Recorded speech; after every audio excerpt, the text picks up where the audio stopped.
What's going on, everybody? Welcome to the Homies Podcast, the raw, the real, with Black creatives, Black thoughts, and Black expression. I am your host, Shy, with the homies, Chris, and what's up, everybody? It's all love. It's your girl Moose. And we still got Malcolm. He's MIA, but he's just getting his life together. It's cool. I ain't hurt. All right, y'all. Make sure y'all follow us on Instagram at the Homies Podcast with a Z to stay up to date with the drops and the homies as well. Don't forget to rate us 5 stars and recommend us to your homies.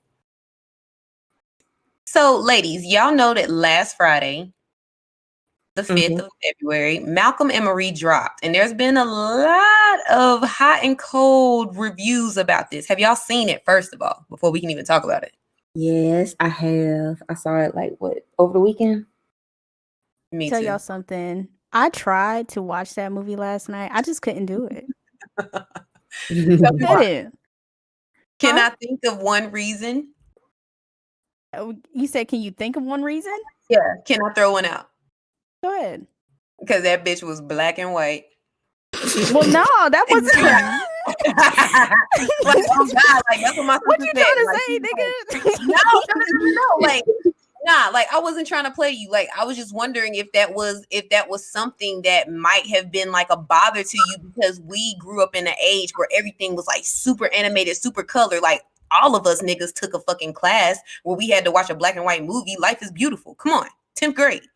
But that's a good point, though. Yeah, well, I've never seen that movie, but I was just giving an example of like some dry movie you got to learn because you reading a book, you acting it out in class, so they let you watch the movie on a Friday when they don't feel like. Yeah, but no, that wasn't it at all. Like the color, and actually, it seemed like a good movie. I just was not prepared. Like. It was triggering. That's why I didn't watch it. It was really triggering. It does deserve a triggering. Let's talk about that button. So what triggered you? What happened? Was it Malcolm or was it Marie? Like, did you feel like after the first monologue that it was Malcolm's fault? I know I did. So let me tell you where I got to and where I just had to stop. So I got to the part.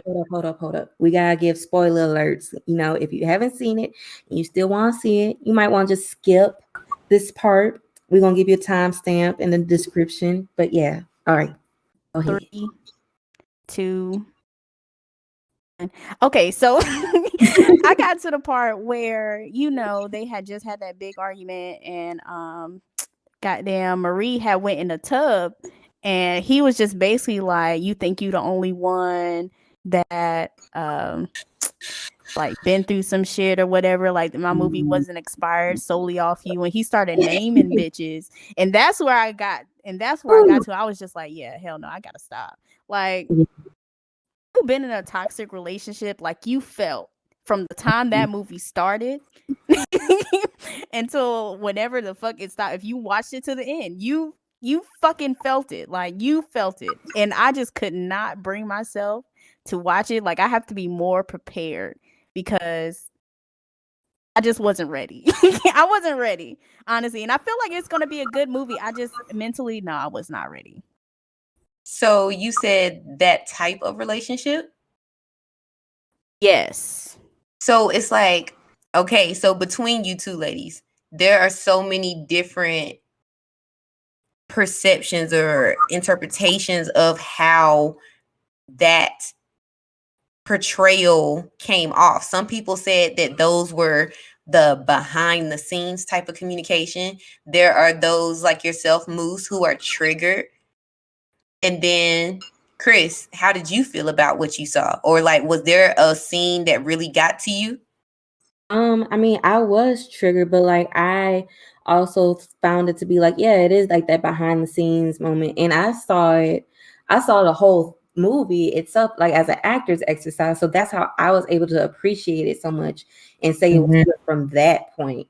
But like the point that got me, like I think everybody else that got me was the was the tub scene. Like, homegirl was just chilling, trying to like clean herself, and then he come knocking on the window, talking about are you okay? Like, what do you want? And she was just like, oh, here he go again. And he came in and said, you're not the only one. He tore her to pieces. And I was just And like, you are insane. Like, literally, it's the gaslighting for me.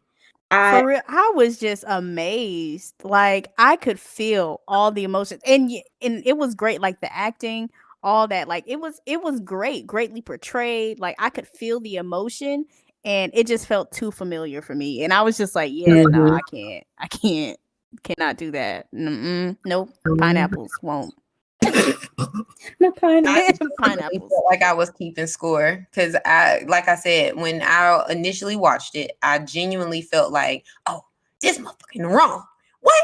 You ain't thank her.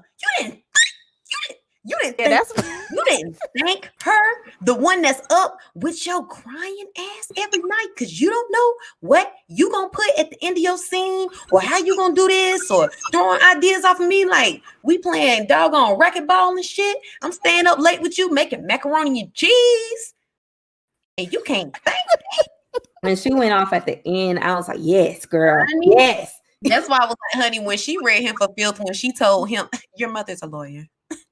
Like, or your sister's a lawyer. Like the fact that he just came from affluence, and then you trying to talk about a hard life, sir. You don't know what the definition of a hard life is, and what you did was put yourself in the front seat of somebody else's hard life and made it a part of your story. Because my thing is, regardless of him going in there and picking apart her flesh like he had some tweezers and just started with the eyelids type shit.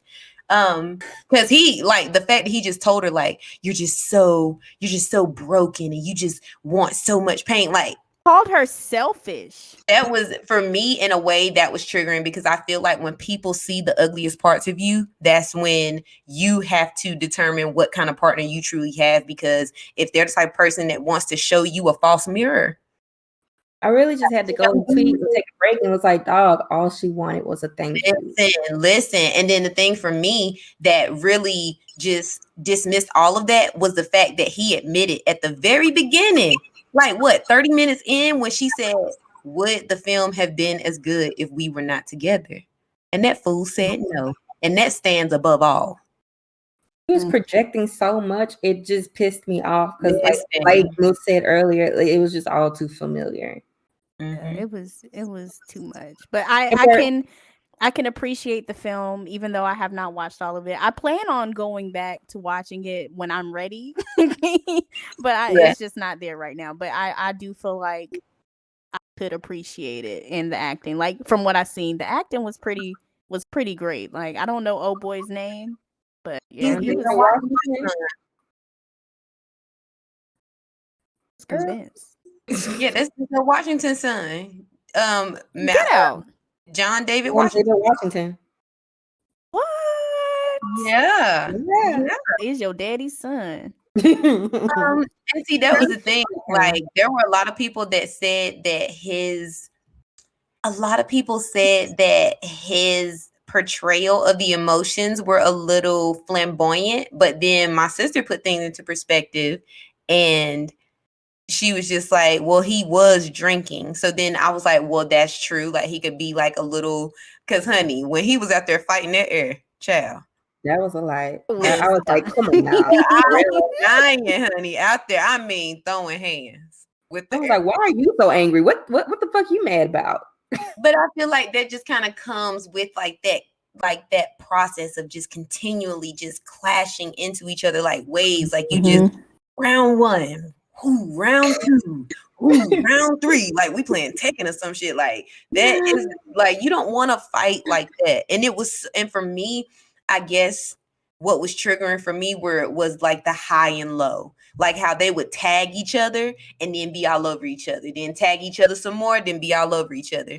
And even in that moment, like, I felt like I was in that scene when he was talking all that shit, and then when he finally found out about the review and she was sitting at the table, well, is it in the closet? Are they in your pants? Did you leave it?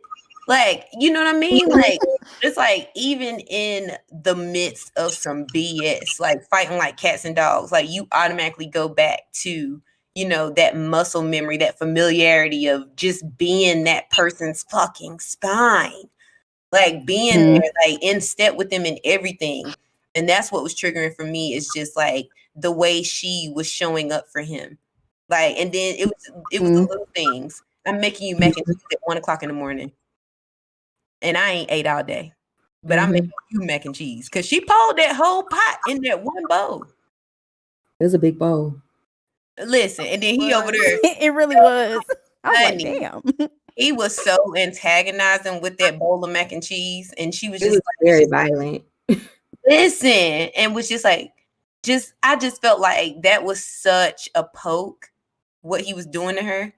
Like, you're insane, you're crazy, you're like, you're crazy, Marie. Like, what? Damn, this macaroni and cheese good. I just feel like there's something to be said though, like that that behavior just resonated with so many like female audience members. Like everybody can be like, oh no, this is triggering, this is familiar. Like that has something to say about where relationships stand in general. Yeah, for definitely. me personally, go ahead, Moose, my bad. No, I wasn't going to, girl, I'm not talking. Listen, I got a fucking book. I'm not talking about that shit. I'm weak. Let me blow the dust off this bitch. Hold up. No, I mean, all I was gonna say is I think that what it does is highlight again what our particular culture sees as like a ride or die, and then that fine line between that and then knowing when to walk away, like knowing when some shit is toxic, like because it's like if you loved me, you would have thanked me, and then it's like you wanted to try to pick apart the different scenes that made up like the trimmings of your film, but the fat, you already said that if we weren't together, then your film wouldn't have been so great. Right. But I mean, just one of the most monumental scenes that she mentioned was, you know, her overdosing like somewhere in public, and he found her and immediately checked her into rehab. Like that was the moment. Like you may have had that script before you met her, but she breathed life. Her life breathed life into your shit. And well, listen, and I think that truly that's where women like feel so, and in so many ways can feel jaded or resentful when things don't work out after you done stood by somebody, you know, when they ain't have much, and then they looking off on you crazy after they done got a little something, or you know what I'm saying, want to forget. Like, don't forget. Even in you being so grateful, like don't forget who was there when nobody was there. He just had said they wasn't even paying attention to me a month ago. Yeah, but I've been there, mother. Girl, we all have. Well, that was a very anti-love story. That's all I got to say. Right, like it was so crazy. I don't know. I can't like, but it's just like people who just feed off of that, they just go around circles and circles. Truly. Time to do all that. See, now I'm grown, and now I've learned so much. I don't want to do that. That it's exhausting. And it is exhausting, and it takes so much life out of you, girl. And I ain't got time for that shit. Listen, babe, if you listening to this podcast right now, no, I ain't got time for that shit. Listen, we ain't got too much time because, honey, as much as people were talking about the controversy of Malcolm and Marie, honey, they're gonna sweep all of that under the rug. They have a good Valentine's Day. You hear me? Girl. What?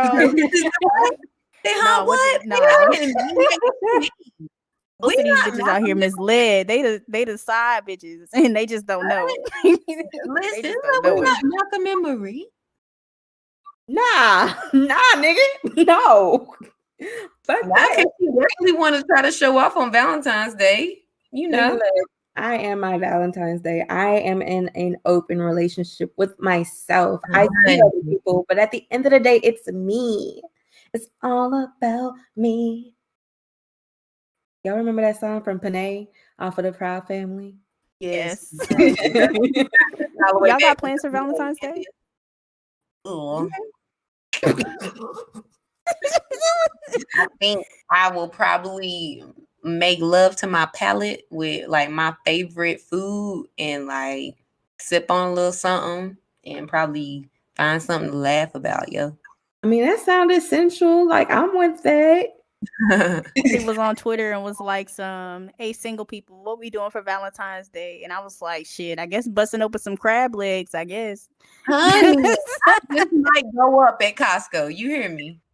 Man, I'm setting up like I'm trying to set up like a little Valentine situation with one of my best friends.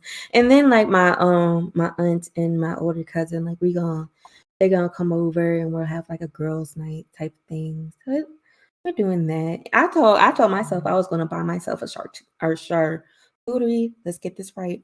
Charcuterie board. We're gonna be fancy. Coochie? Yeah, the charcuterie girl, whatever.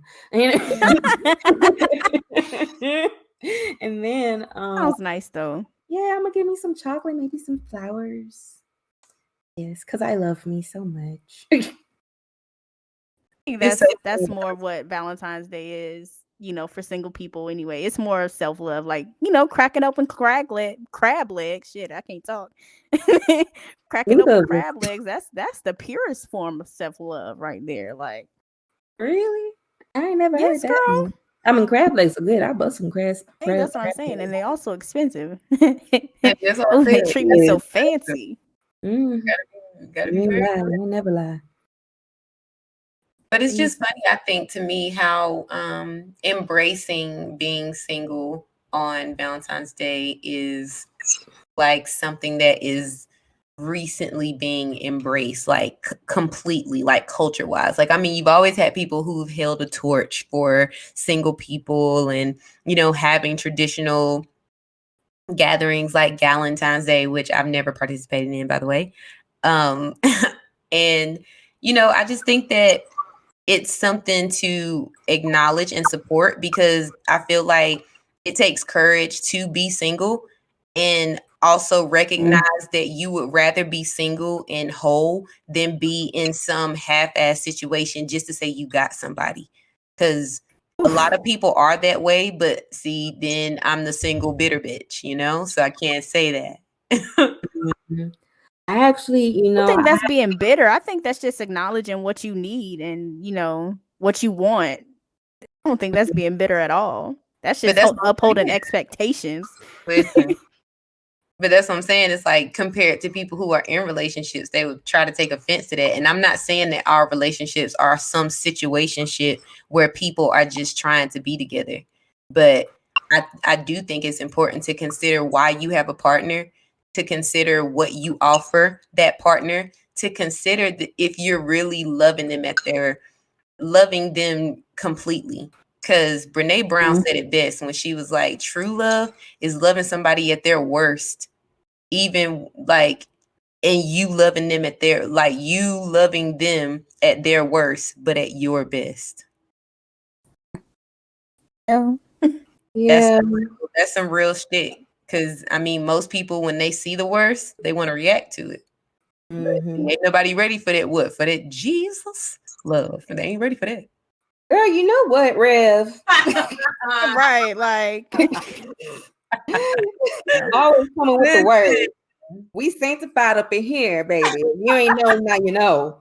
So love I'm just saying.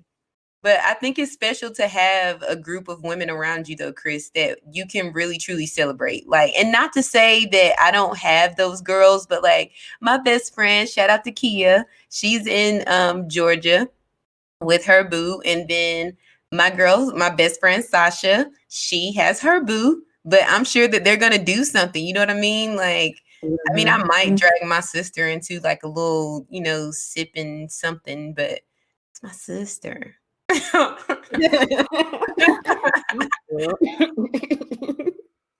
you doing for Valentine's Day? With your interrogating ass, Moose?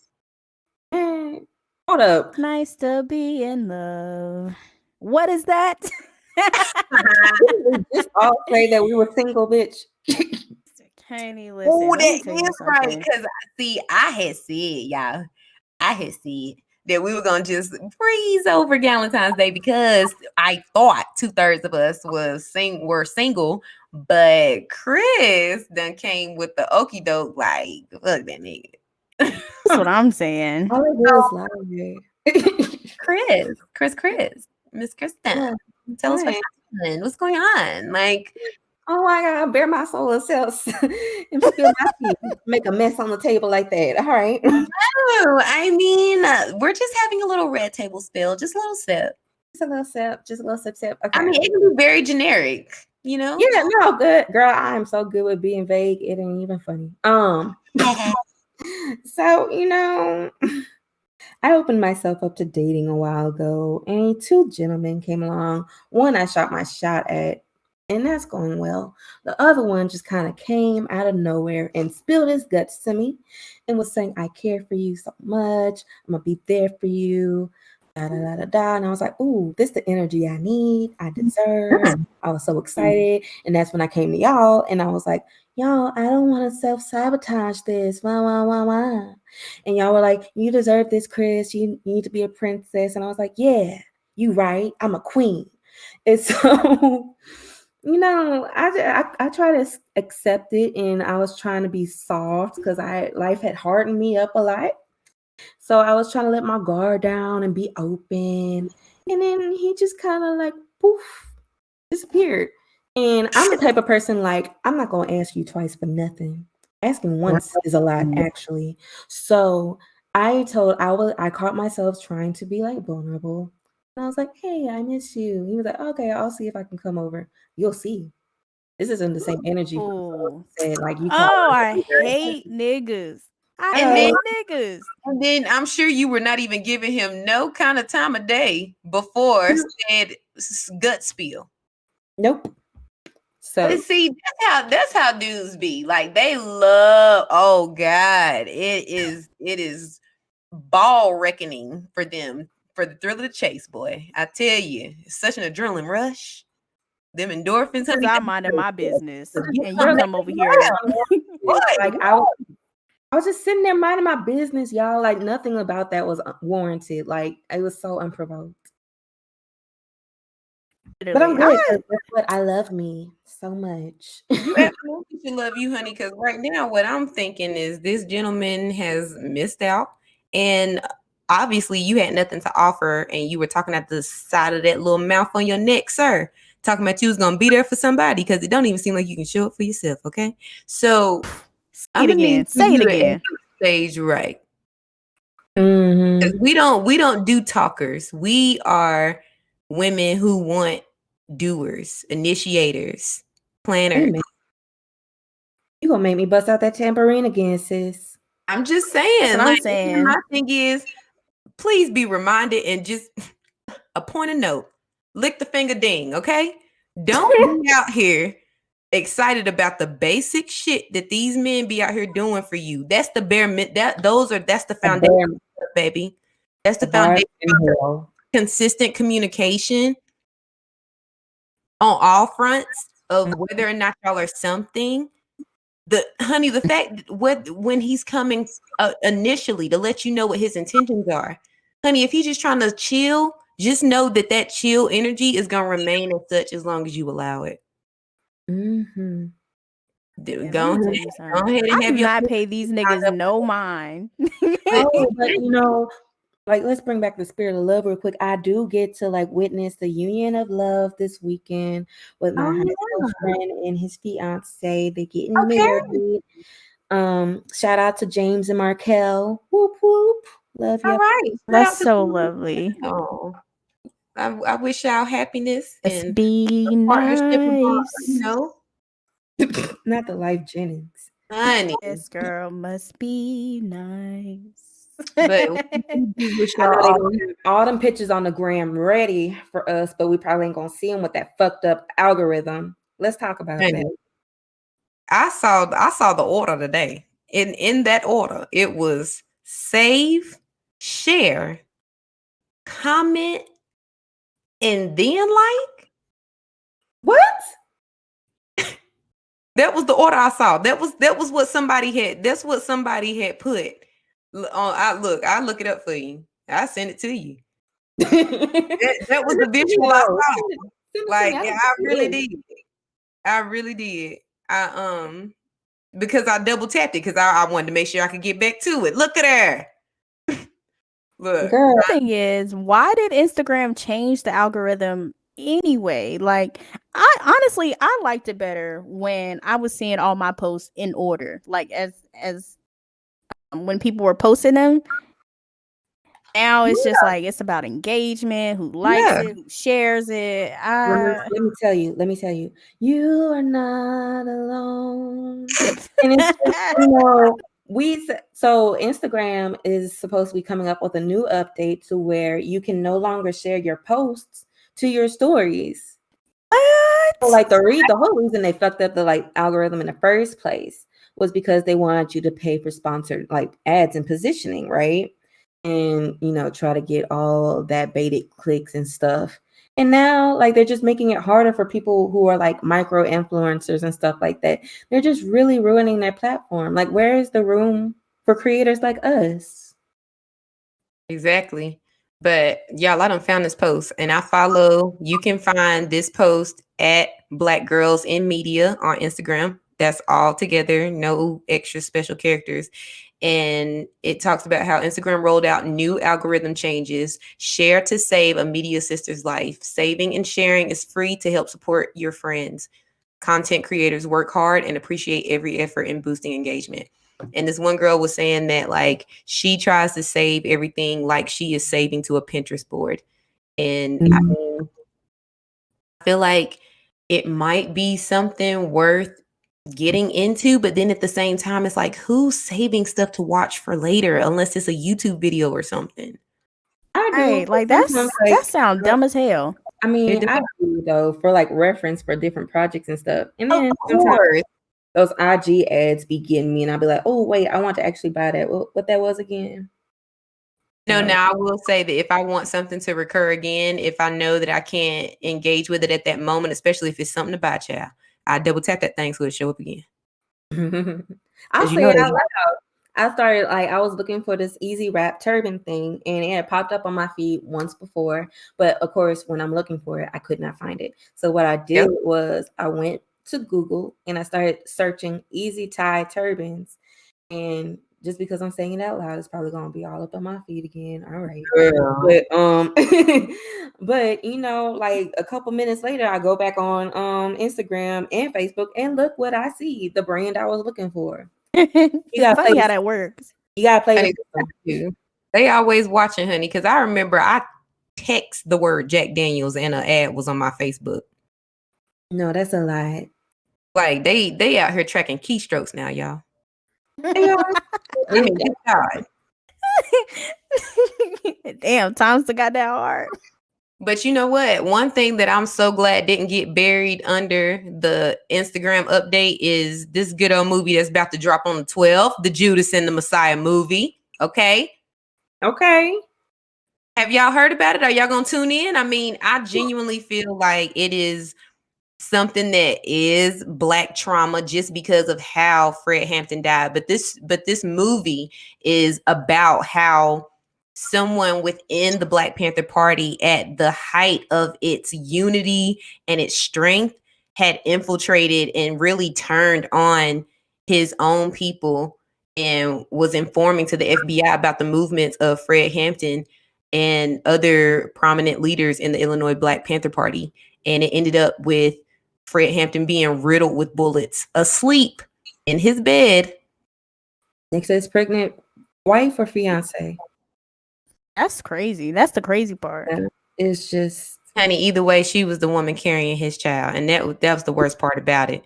But I do believe that they were either married or on their way to being married, and the thing about it is that, around that time, like I said, the Black Panther Party had really started to establish themselves and to promote the elevation of the Black community. And that's what really kills me about other groups of people. When we tried to mobilize our people, we were considered to be the most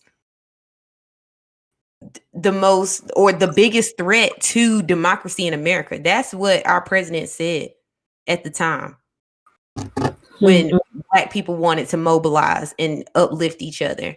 But nobody talks about how the Asian community looks out for each other, how the Muslim community looks out for each other, how the Jewish community looks out for each other. But when Black people try to mobilize, oh, we're terrorists, we're trying to exclude people, we're radicals, when we weren't even allowed to even intermingle with white people at one point in time, and it was legal.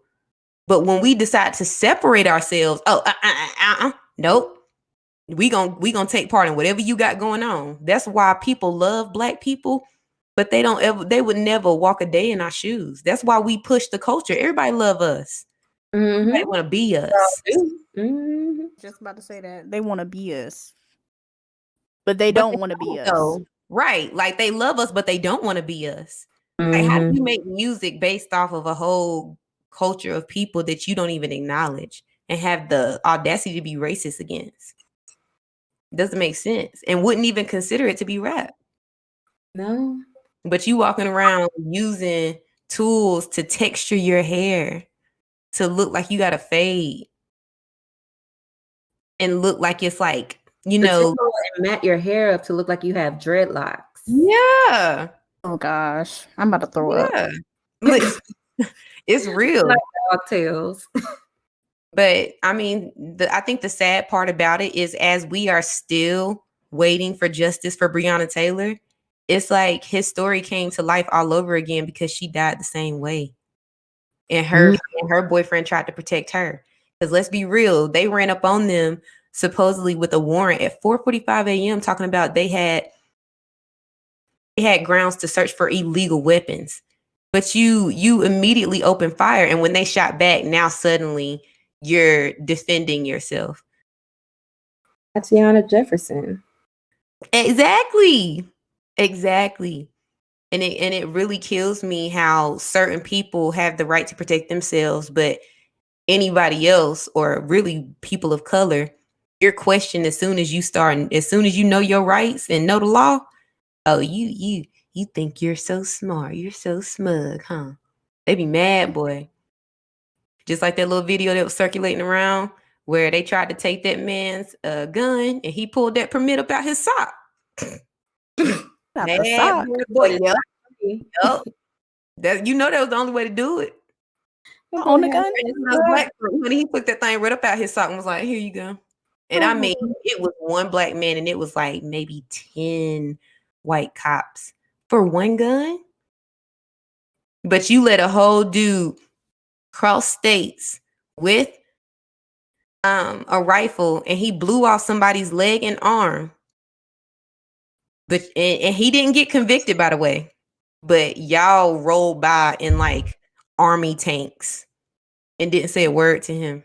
And he ended up doing that to 2 civilians in a city where he wasn't even supposed to be. So, I understand that, watching videos or, movies or shows about, Black trauma over the course of our history in this country, it can be hard. But for me, it is a constant reminder of how far we still have to go. I don't discredit our progress, but it really makes for a very vivid reminder that we need to make sure that we keep on their necks with all of this blue in government right now. Yeah. I can say that I am looking forward to Judas and the Black Messiah. I was questionable on the casting at first because of Daniel Kaluuya. But he is a good actor. And I'll just, have to wait and see the project for what it is. It seems like he really dedicated himself to it. I see that Ryan Coogler was a producer on it, so I'm really excited for that. I love Lakeith. Keith's in it too, right? Yeah, Lakeith. I love it. It's weird, but it's cool. Right, he is very eclectic. Yeah, eclectic. We'll go with that. But from what the previews I've seen, like it looks like it's gonna be really like intense. Like it'll be traumatic, but like I'll look at it through more like of a documentary lens. Exactly. You know, if people want to watch more about the story or just in general, like I think they still have the Black Panthers Vanguard. Let's see what that is. You can watch it. It's you can watch it on Prime Video. And then The Murder of Fred Hampton. That was a documentary. I don't know where you can watch that, but it's out there if you search for it. Right. Just know your history, y'all. Like, I know it's hard, but just make sure you know where you come from, because they tried to bury our history for years. I mean, you got parents that are literally opting their children out of Black History Month because they're learning about Black history. Ooh, I forgot about that. Oh my God. Like we are in a time where we're in 2021 where you're thinking that we are in a civilized type of settled place among our society, but we're not. We're more divided than ever. And truly the last 4 years perpetuated that. And all it did was just burn the embers of the history of what America is and has always been. Like, let's not forget, in 1776, we still had slaves. Okay? Like, y'all was free. Oh, sorry. No, go ahead. I was just gonna say, like, if I could give one more like movie suggestion, I was advocating. Oh yeah, please go ahead. Like so hard last year. I want everybody to watch like I Am Not Your Negro. You can watch it on Netflix. You can watch it on Hulu, Amazon Prime. You can get on YouTube for like $3. It's so good. It's based on James Baldwin's book, and it's just amazing. I have to revisit and rewatch it myself, but you get to see history through his lens because he lived through so many moments. He was a document, like he was a historian. He didn't do anything, but he was there to document. And a lot of people understate that kind of role, just to be a witness of history. So it's very powerful. I would definitely giving me some good movie suggestions. For one, I still have to watch the rest of Malcolm and Marie. And now it's okay. It's really okay if you don't. It's okay. but I want to. And now I don't really do Black trauma movies, but I'm going to try to watch Judas and the Messiah. Right. It was so moving because what they're imitating or what they're bringing to life is real history. His speeches, they moved people. He was so dangerous just because he couldn't ignite a fire in the people that literally got him killed. Like, straight up. That kind of influence, when they got to take you out, that's how you know you impacting lives. Okay? But y'all make sure y'all stay tuned with us. We appreciate y'all kicking it with the homies. You can catch new episodes dropping every other Thursday on all streaming platforms. And make sure you follow us on IG at The Homies Podcast with a Z, of course, for the updates. I'm your girl, Shy. Peace out. Bye, guys.